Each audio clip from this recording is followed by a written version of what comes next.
The opportunities for digital have never been greater than today. But the risks have also become abundantly clear. Just in the last week, we've seen, well, last year would get us a lot further. We've seen an Uber fatality. We've seen Facebook's lax governance practices. And we've seen Cambridge Analytica. And I am willing to bet that if you are a Facebook user, you are one of those 50 million people whose privacy has been compromised. We are at a crossroads. Technology is extraordinarily powerful and can lead to fantastic things for society and the economy, but we have to manage the risks. It is incumbent on every one of us to lead this change responsibly. But first, let's focus on the positive. You know it's a digital world when the Philadelphia Eagles win the Super Bowl with a secret weapon. Philadelphia fans. Two.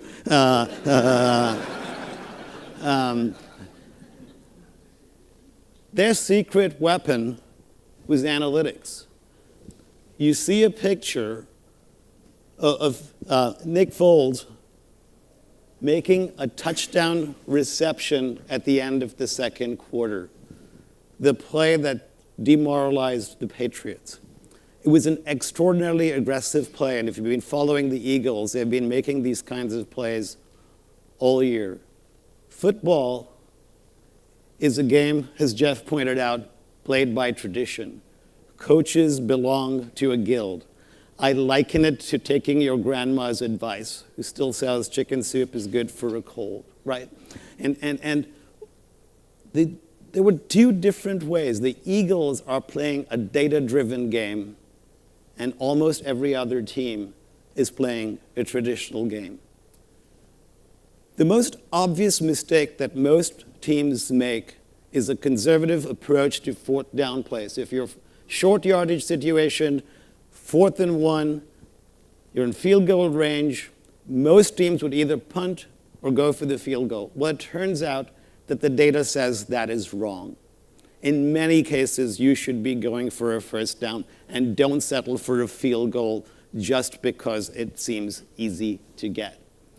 Fourth down plays alone, bad calls on fourth down plays alone, cost on average 1 game per season. So the people who should be sharing the championship ring but are not in this picture is their data science team. That's when you really know it's a digital world, when analytics is on the gridiron. Let's stay with the theme of fitness. This is Peloton. It's a home bicycle, a spin bike. Many of us have bought these spin bikes, which after about 3 months end up becoming clothes hangers. This is a $2,000 bike, and you pay $40 a month to subscribe to their service. And their attrition rate is 0.3% a month. 24-hour fitness would kill for that attrition rate. $2,000 a month, $2,000 for the bike, $40 a month. People love it because they promise to change the fitness experience. What they are really doing is they have invested in studios, they hire star spin instructors, you buy the $2,000 bike, you can take a live class without going to the studio. You can ride at home with your friends, talk to them over chat, there's video conferencing, there's Internet of Things, your Fitbit can be connected, and they figured out the behavioral angle, they have a leaderboard to motivate you to work out harder. It works. They have 600,000 subscribers in 14 countries, all paying $40 a month. They were named to Fast Company's top 25 list of innovative companies. When was the last time you saw a fitness company making that list? Let me tell you one more thing. When they went to venture capitalists and said, we would like some funding, the venture capitalists laughed them out of the room. And they said, we don't understand your business model.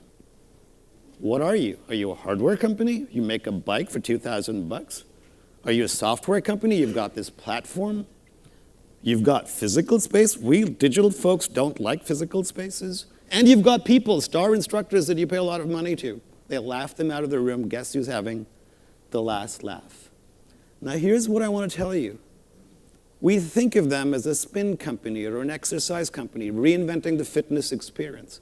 What they really are is a platform. Because their next product was an app where you don't pay $40 a month, you pay $15 a month.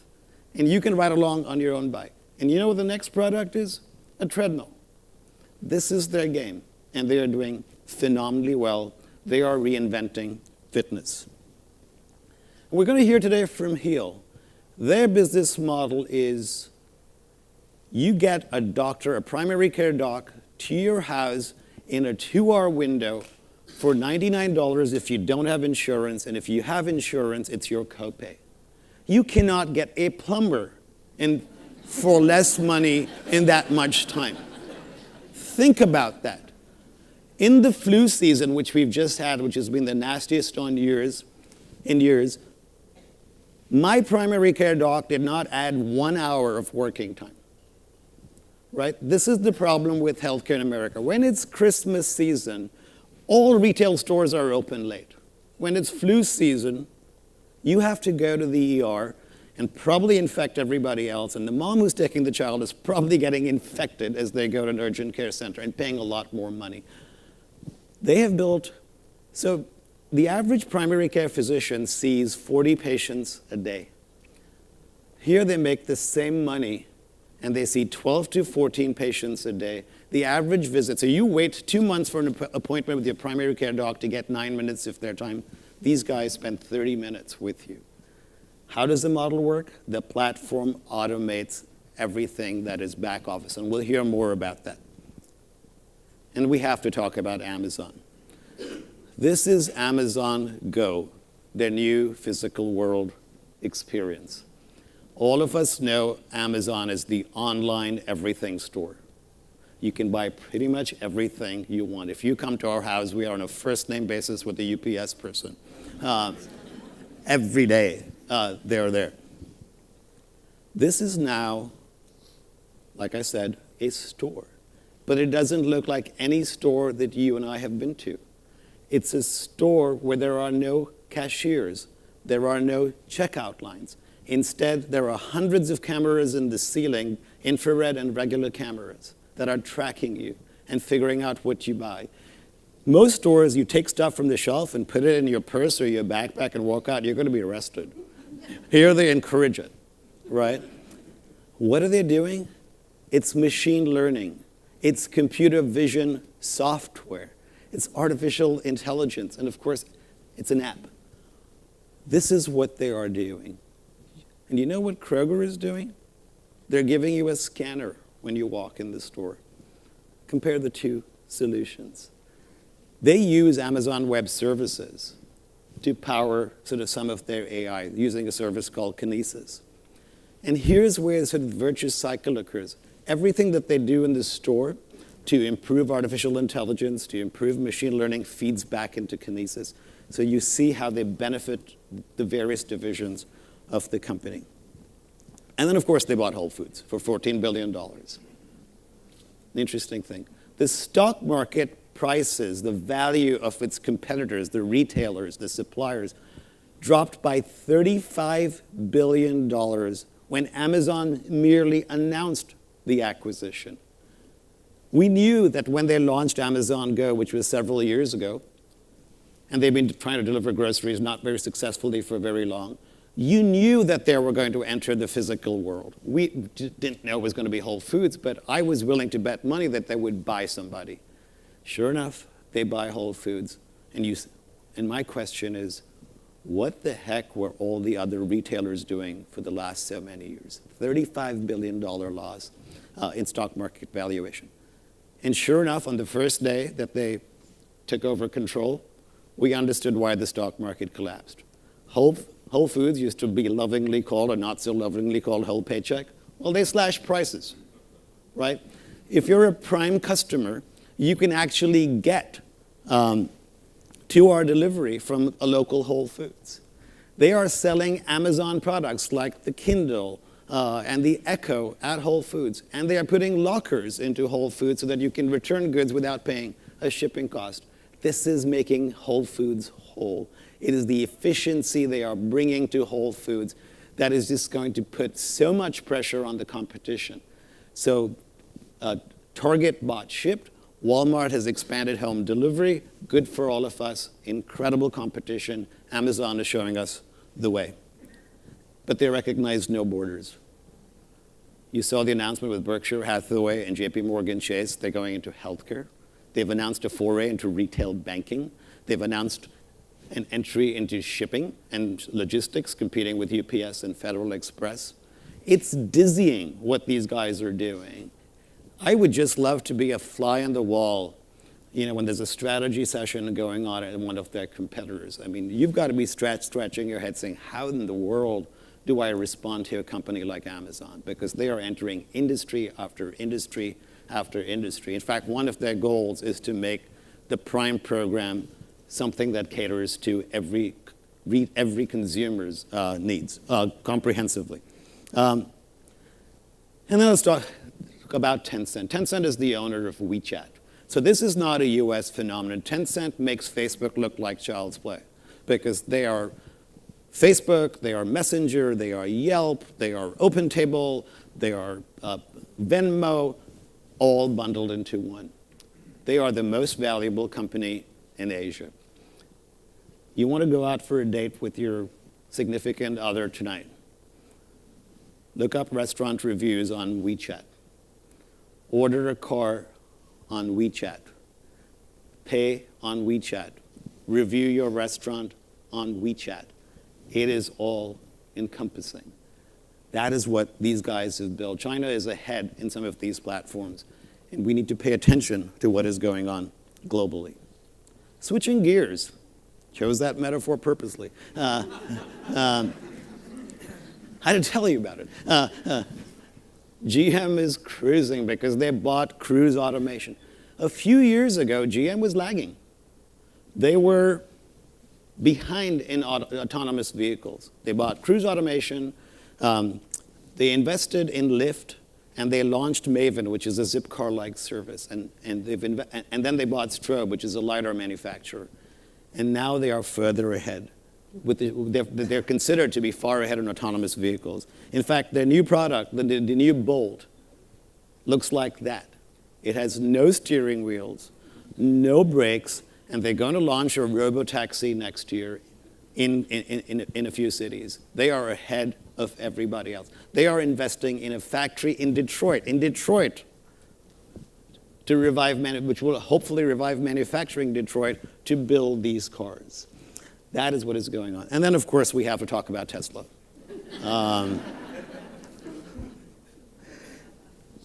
Nobody has ever accused Elon Musk of having modest dreams. He wants to colonize Mars. So Tesla makes fewer cars. They've sold 300,000 cars to date. GM makes sells 225,000 cars a month. And Tesla's market cap is ahead of GM's, and it's ahead of Ford. Now, I want to tell you about the compensation plan that they just approved yesterday for Elon Musk. It's increments of $50 billion they're currently worth $55 billion, going up to $650 billion in 10 years. And either they're on the marijuana that Jeff was talking about, or it's real, right? Here's the thing. He doesn't get paid. He, being Elon Musk, does not get paid unless you move it up, the stock market valuation up by $50 billion. Well, I lied. In California, you're required to pay a minimum wage. So he does make $45,000 if he doesn't meet his targets, which apparently he doesn't cash the checks. But we have to pay him. So you have to ask the question, if the biggest car companies today are worth $55 billion, give or take a few billion, and they are planning for $650 billion, what is their vision? What are they seeing? And even if you say it's an exaggeration, okay, I'll settle for $300 billion. What are they saying? And what they are saying is, don't think of us as a car company, because a car company will never be worth $600 billion. They want to be the operating system, the platform for the entire transportation industry. It remains to be seen whether they pull it off. They first have to figure out how to manufacture the Model 3. But it is interesting that this is how they're thinking when, with the exception of GM, very few companies are thinking that ambitiously. Let's switch a little bit to talking about technology. So all the examples that I've given you are about companies disrupting industries. Let's talk about technology. Software technologies like blockchain. Just last year at this conference, we were treating blockchain like this esoteric new thing. Now with platforms like Ethereum and so on, and IBM, blockchain has come of age. Any one of us can use blockchain to build, for example, a smart contract. Or to give you a simple example, if you have a complicated will and people need to be paid when somebody passes away, you can put all of that into blockchain and make sure it happens without any of the trusted intermediaries like banks and attorneys that you would typically need. This is available today. And of course, artificial intelligence. I want to emphasize artificial intelligence perhaps more than anything else that I'm emphasizing today.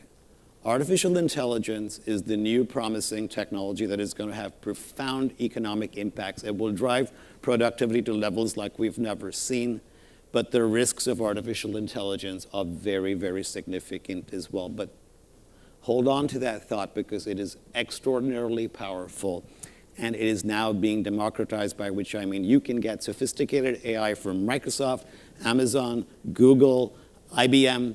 All of us in our companies get access to very sophisticated tools. Our challenge is to bring data, and we will talk more about that. I've been saying for years, it's a software-driven world.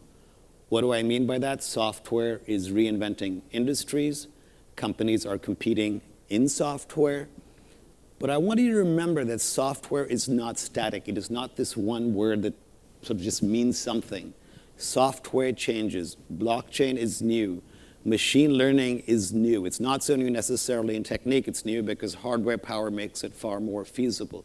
We are always developing new tools and technologies within software. So it's not like you figure out software and you're done forever. You have to embrace some of the new, more powerful technologies. In a software-driven world, ideas are the new capital. Digital technologies make innovation possible. They make new things possible, like Amazon Go, like Peloton, like GM's cruise cars, right? We have to rethink the way we do business. We have to find new ways to do business. Ideas, and there's a lot of research that supports this, are what is driving success. But ideas don't scale. Ideas codified in software, leveraging digital platforms, are what scales. This is why we need to focus on knowledge, on know-how, and codifying this into software. Traditional software, the kind I grew up with, and many of you probably grew up with, whether it's Fortran like I studied, or Python, or C++, or Java, codifies what you know. You have to be able to specify what it is you know how to do. Machine learning is where you develop new knowledge. Somebody said it best, we know more than we can tell. It is very hard to describe how to drive a car. So you cannot write software to drive a car, but machine learning observes us driving and can teach a computer how to drive a car. This is Google's Verily division, the healthcare division. As we often say, the eye is the window into the soul. Well, Verily thinks the eye is the window into your heart, and not the romantic kind. So this is data that was actually collected by ophthalmologists to study your retina.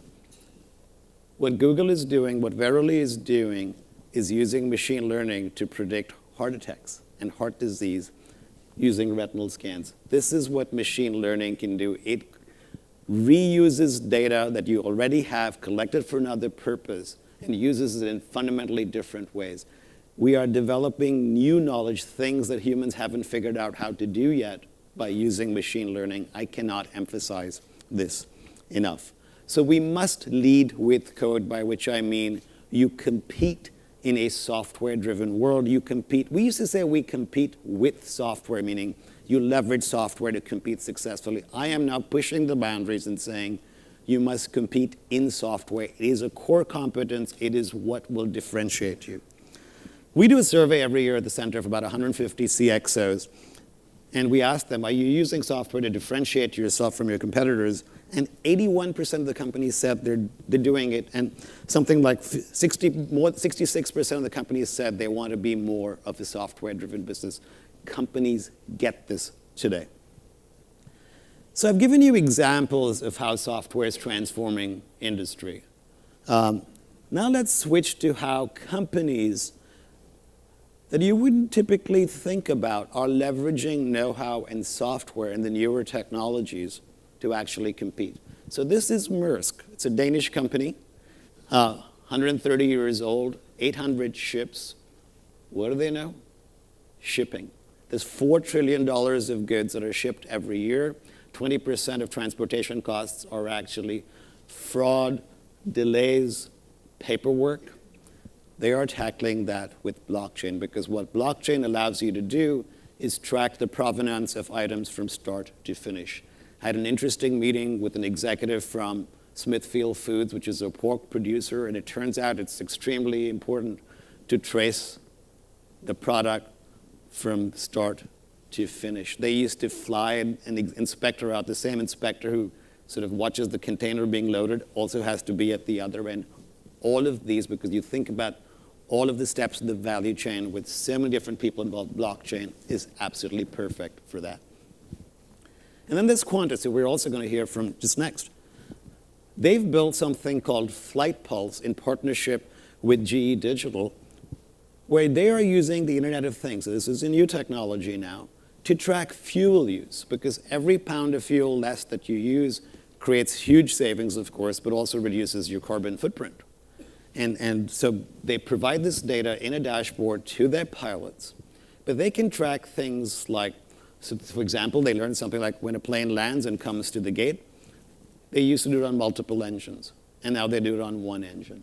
They changed the configuration, the angle of the wing flaps when they land. All of these things change the use of gasoline and of fuel.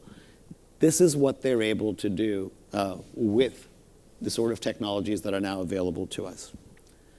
And the Washington Post, we all know that Jeff Bezos took it over, and he changed it from a local paper to a national paper.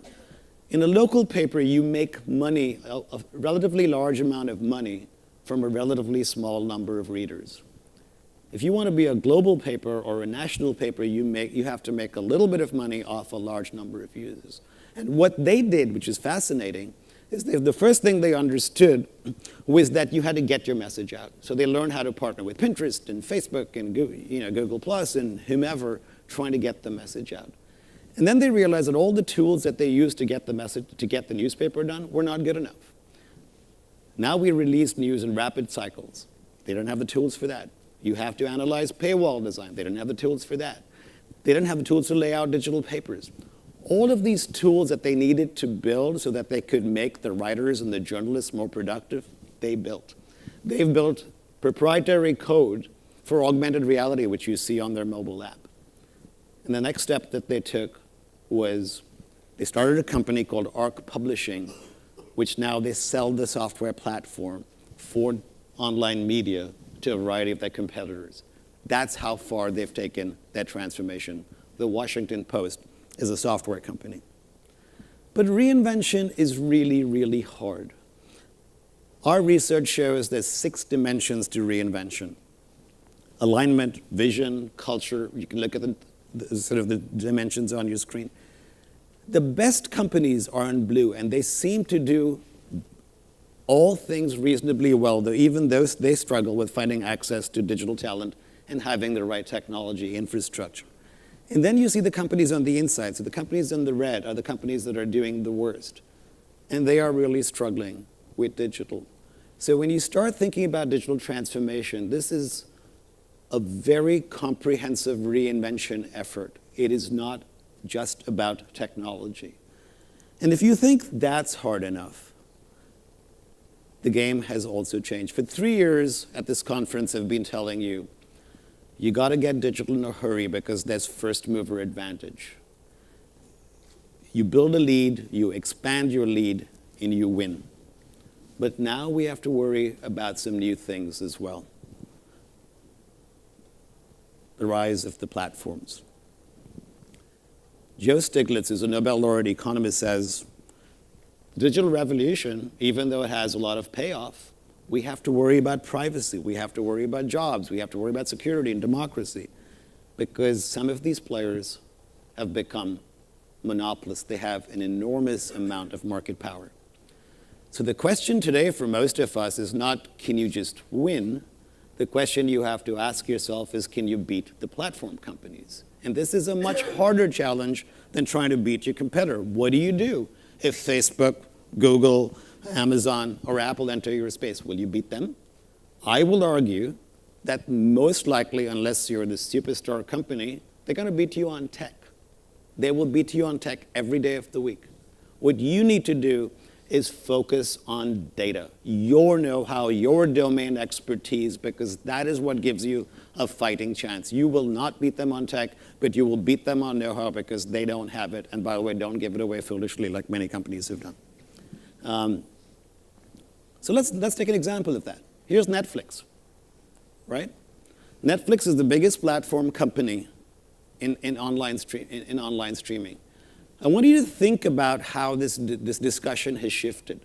It used to be that when we talked about cutting the cord, cutting cable, getting rid of cable, was we saved money, but we gave up on content. We all understood the trade-off. You pay less, you get less. Today, it's completely flipped. You pay less and you get more. All of us should be asking ourselves, why the heck are we paying for cable? We don't even watch television very much, right? This has become the default in just a handful of years. And it is putting enormous pressure on the big players outside of this industry. So let's take Disney. You've got the mouse sitting on top of Fox. They are trying to buy 21st Century Fox because they need the scale to compete against Netflix. So Disney is going to withdraw all of its content out of Netflix next year. They want to stream directly, but nobody's going to subscribe to Disney if they've got not very much content. So they need to get scale. And it's not just Disney. Starwood and Marriott merged because of competition from Expedia and Booking.com. You've seen CVS, Aetna. There's any number of these mergers because we're trying to build scale. But it also has a downside. We are now seeing more and more concentration in industry after industry after industry. 75% of industries today have seen increasing concentration, which makes them less competitive than they used to be a few short years ago. Is first mover advantage enough? I've been telling you for years you need first mover advantage. Spotify has pretty much done everything right. They've got 70 million users, fantastic recommendation systems, 30 million songs. Along comes Apple Music. It's 9 years after Spotify. 9 years after Spotify. They are growing faster than Spotify, and it's predicted by the end of this year, they will have more US subscribers, not global subscribers, than Spotify. Why? They are leveraging their existing benefits. Number one, our use of iPhones. It is better integrated with iOS, Apple Music is, than Spotify can ever be. They preload Apple Music onto your phone. And so even though they are 9 years late to the party, they may just win. We have to think about this. And then you throw in this. We just got rid of net neutrality. How are you going to innovate and start a new company if you actually don't have the money to pay for a fast lane? So we have to ask the question, will innovation continue to thrive? This is Instagram stealing features or representation or copying features from Snapchat. Snapchat came after Instagram, and they've captured a big chunk of market share. Young people prefer Snapchat.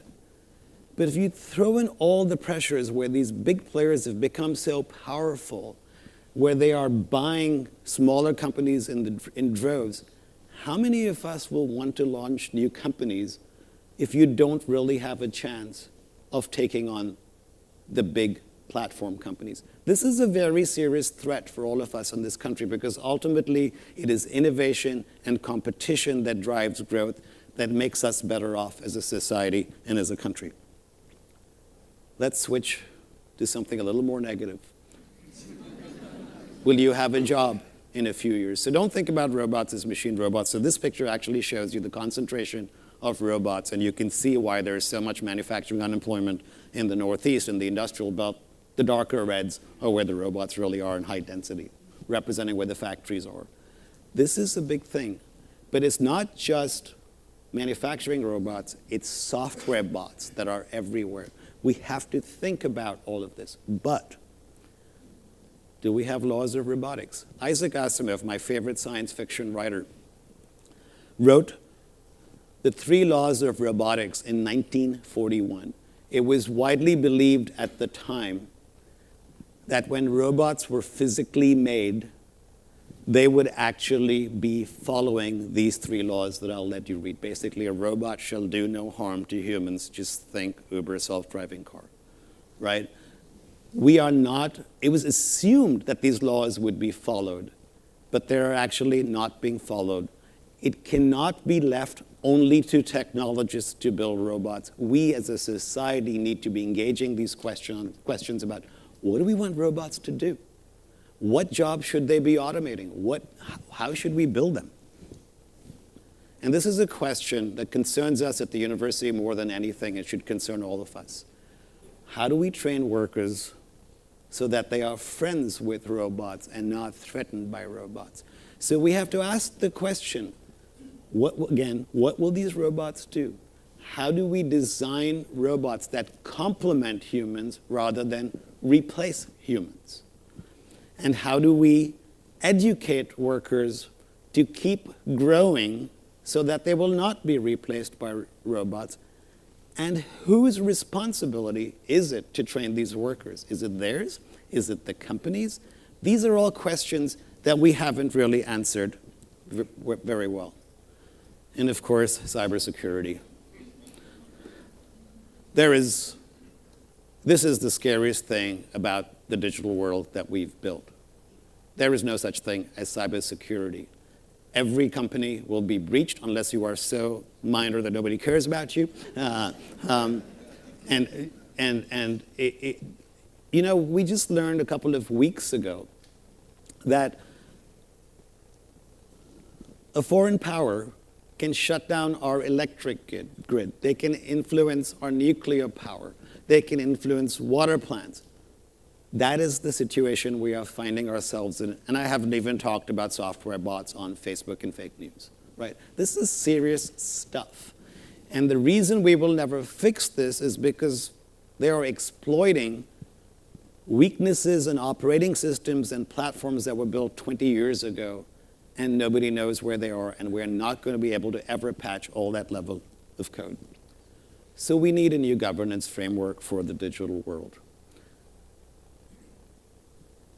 Competition doesn't work because antitrust policy, for example, used to be based on price increases. So when Standard Oil controlled gasoline, they would raise the prices and antitrust legislators would step in.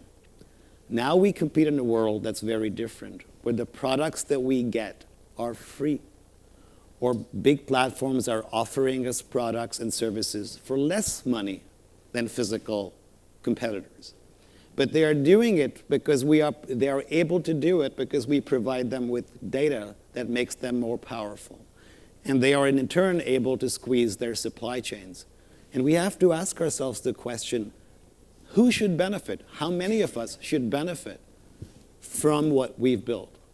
Or should we just concentrate the wealth in the hands of a few? I want to close with this. This is Larry Fink, who is the chairman and CEO of BlackRock. And these are his words, which I strongly agree with. They are the biggest owner of US equities in the country. But I want to start with something else. The picture at the back, the painting at the back, is my favorite artist, Jasper Johns. And he is known for painting maps. And one of the things he says about maps is that we don't pay attention to them because you see it from the corner of your eye, and you recognize it as a map, and you don't pay close attention. So what he does is he takes artistic license, and he paints these maps just a little bit differently. So the borders are not true, huge splashes of color, energetic brush strokes. So now you look from the corner of your eye, and you see a map, and you say, but it's not the map that I know, and you pay close attention to it. And the reason I chose this image is because I want to urge each and every one of us to think about this map.